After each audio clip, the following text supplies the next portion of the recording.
So what has this experience been like at the boot camp on you personally? I'm very open-minded to college now. Like, I've grown a little bit more here. Like, it's mentally growing, and like my mind has opened like so big. And like, I'm starting to look at more colleges and like what they offer for me. I'm starting to make sure I don't slack off anymore because I have been like a pretty average student my whole life. And I'm making sure that when high school comes, I'm going to be on a roll, hopefully get inducted to NHS. A lot of goals that are like really tough to get, but I know that I could reach them. I'm going to take a lot of rigorous courses. I'm hoping to get top 10% at the end of my high school career, and I'm not going to slack off at all. No missing assignments, no getting lower than 90% on a test that I know that I can get 100 on or 95. It's just, I'm going to challenge myself to my fullest potential.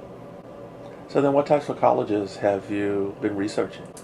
I've looked up a lot of liberal arts colleges because I love the diversity that there is there, and like how like there's a whole bunch of different people from like different places of the world, and that I can learn like not when I'm learning like my psychology major and everything, I can also learn about different people and different cultures and different like there's just a lot of everywhere. So Are there any particular liberal arts schools that have risen to the top of your list? I'm looking at Wellesley and Carleton.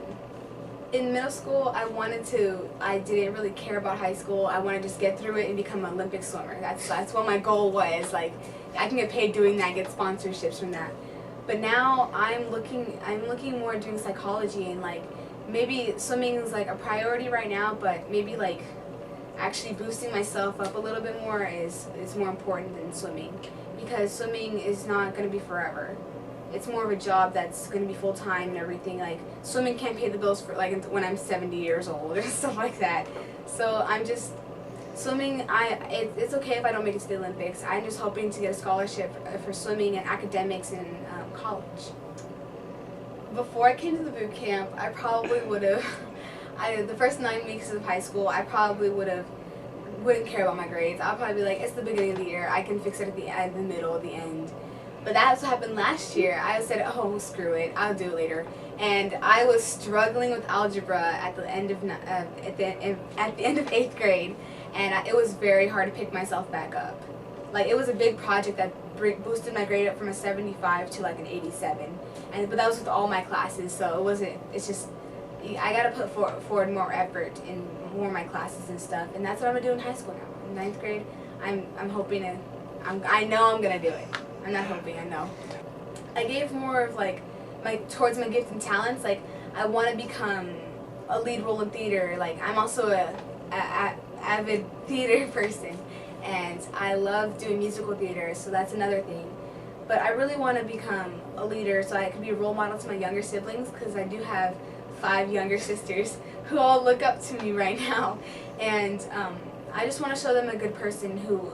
I want to be a good older sister that can show them how to be a good person, I guess, in the future. So how do you explain to a person watching this video who raises a question, how could a 5-day boot camp be so life-changing? It's how Mr. Wynn says everything. Honestly, it's like he persuades you to do better. Like, the first day of boot camp, I was questioning myself, like, why did I come here? But then he started giving me more of a sense of mind, of saying, oh, you should do this, you should do that. And I was like, wow, it's like he's not just looking at the same thing for every single person. It's like the difference is that he looks at you for everything. So talk then about the gifts and talents activity. How did that resonate with you? That was a really it was life changing. It was my mind changing, shifting gears, and it really did help me figure out what I wanted to do, and that was psychology and everything. And I would never expect myself to look towards being a psychiatrist in the future or psychology, but then I was like looking more into my gifts and talents, and I figured out that I do have a gift of being empathetic for people, and that I do like helping people with their well-being mentally, and I do like helping people out of their hard times and stuff. So that really changed that. So what advice would you give to an 8th grader who was contemplating, should I waste my time and spend 5 days over there working on computers, doing all that work? It's not a waste of time at all. It's like You learn, you make friends. I made a lot of friends here, and like they all share different passions, and like it was fun to learn about new people. And I hope I keep in contact with them. It's like, yes, waste your time here. Like it's not even a waste of time. It's like you have a great experience, and like it is life changing, and it does teach you to be a better student. So. One of the questions in today's survey was whether or not you thought it would have value to either get together again for 1 to 3 days each summer, or to have some sort of interaction with students who attended the boot camp as they're progressing through their high school journey. How did you respond to those questions, and what are your thoughts? I said that I would like to do that. Like I would like to come back with these students here and see how their 9th grade through 12th grade year has went. Because I want to see them grow as a person. I want them to see me as grow as a person as well.